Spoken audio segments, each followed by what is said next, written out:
हर हर महादेव। आप सब खुश होंगे। महादेव की कृपा आप पे बनी होगी, माँ पार्वती की कृपा आप पे बनी हुई होगी। तो आज फिर से मंडे है और मंडे को मैं लाती हूँ यहाँ महादेव के संदेश। जो भी यहाँ पे लोग हैं, जो भी यहाँ पे डिवाइन स्पिरिट, जो भी प्योर स्पिरिट्स यहाँ पे मुझे देख रही हैं, तो महादेव के संदेश उनके लिए हैं।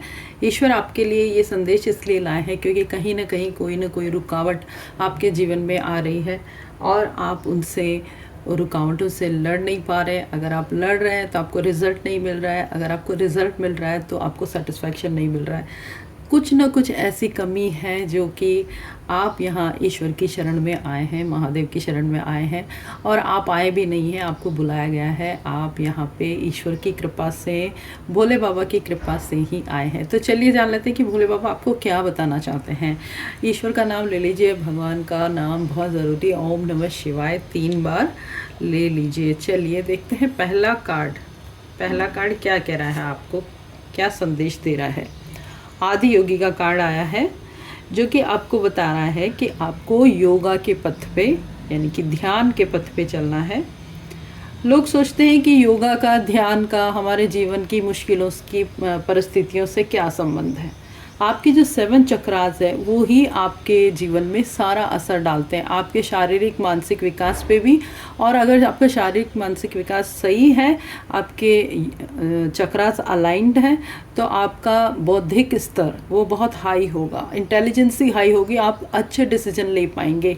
इसीलिए यहाँ पे इनडायरेक्टली आपको बोला जा रहा है कि आप अपने आप को एक योगी के जैसे अपने जीवन में बिहेव करें। योगी के जैसे मतलब ये है कि गलत चीज़ें ना करें, सांसारिक ज़रूर रहें, लेकिन अपने आप को एक अलाइनमेंट में रखें ताकि आपके जीवन के जो आप डिसीजन है वो अच्छे ले पाएँ। चलिए दूसरा कार्ड देखते हैं, डिस्ट्रॉयर मेजर चेंज। देखिए, जो आपकी लाइफ में एक मेजर चेंज हो रहा है, जो कि कहीं ना कहीं कोई ना कोई चीज़ ख़त्म हो रही है, डिस्ट्रॉय हो रही है, वो डिस्ट्रॉयमेंट जो है वो आपको एक नई ऊर्जा देगा। क्योंकि एक चीज़ ख़त्म होती है तो बहुत सारी चीज़ें शुरू होती है।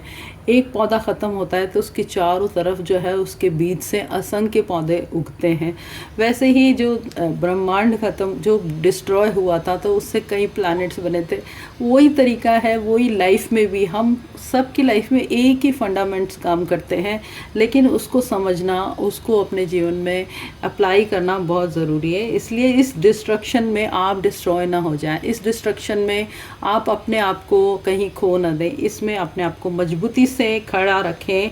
क्योंकि ये जो डिस्ट्रक्शन है, ये जो चीज़ है, ये जो अनवांटेड, ये जो अनएंटिसिपेटेड चेंज है, वो चेंज आपकी लाइफ में एक पॉजिटिविटी लेकर आएगा ही आएगा। ये महादेव आपको यहाँ पे बता रहे हैं। चलिए देखते हैं, गॉडेस सती इमोशनल कंट्रोल। देखिए, आपको महादेव जो है अपने जीवन से रिलेटेड जो भी उनकी घटनाएं हैं, उन घटनाओं से ही आपको संदेश दे रहे हैं। और यहाँ पे महादेव बता रहे हैं कि जब इंसान ने अपने आप को ईश्वर के हवाले कर दिया है, तो आप बस ये सोचिए कि आपने पूरा उनको दे दिया है।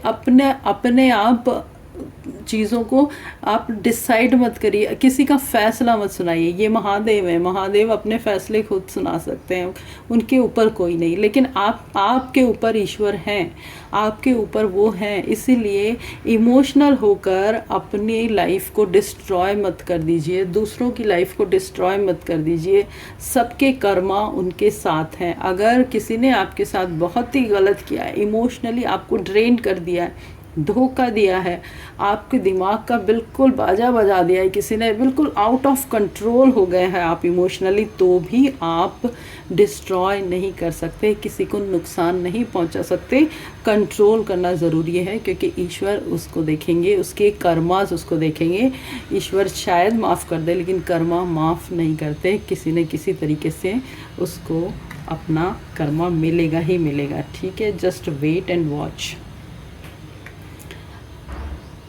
अगला संदेश देखिए, पहले डिस्ट्रॉय, फिर goddess Sati emotional control, and now Mahashivratri love and harmony await. अगर आपने अपने आप को अलाइन कर लिया, कंट्रोल कर लिया, अगर आपने ईश्वर पे सरेंडर कर दिया, महादेव के चरणों में समर्पित कर दिया अपने आप को, तो आपके लाइफ में बहुत ही प्यारी एनर्जी है, बहुत ही प्यारा आपका सोलमेट आपको दिया जाएगा। आपका सोलमेट अभी आप सोच लीजिए कि आ ही रहा है आपके पास, और आपकी लाइफ में हार्मनी आएगी, आपकी लाइफ में शांति आएगी, खुशियाँ आएगी, आपको एक अच्छा जीवन प्राप्त होगा। क्योंकि जो इंसान, जो व्यक्ति अपने आप को कंट्रोल रखता है, जो व्यक्ति अपने एडवर्स सर्कमस्टांसिस में भी किसी को नुकसान नहीं पहुंचाता है, जो व्यक्ति इमोशनली कंट्रोल्ड रहता है, ईश्वर के चरणों में समर्पित रहता है, जो व्यक्ति हमेशा समाज और दूसरों के भले के लिए काम करता है, उस व्यक्ति के लाइफ में ये तो आना ही आना है। तो आपके जीवन में बहुत ही सुख, समृद्धि और शांति ईश्वर, महादेव, भोले बाबा भेज रहे हैं। तो बस आप उन्हीं के पथ पे चलते रहिए और हर हर महादेव लिखते रहिए कमेंट बॉक्स में। Thank you so much. हर हर महादेव। ओम नमः शिवाय। शंभो शंभो शंभो।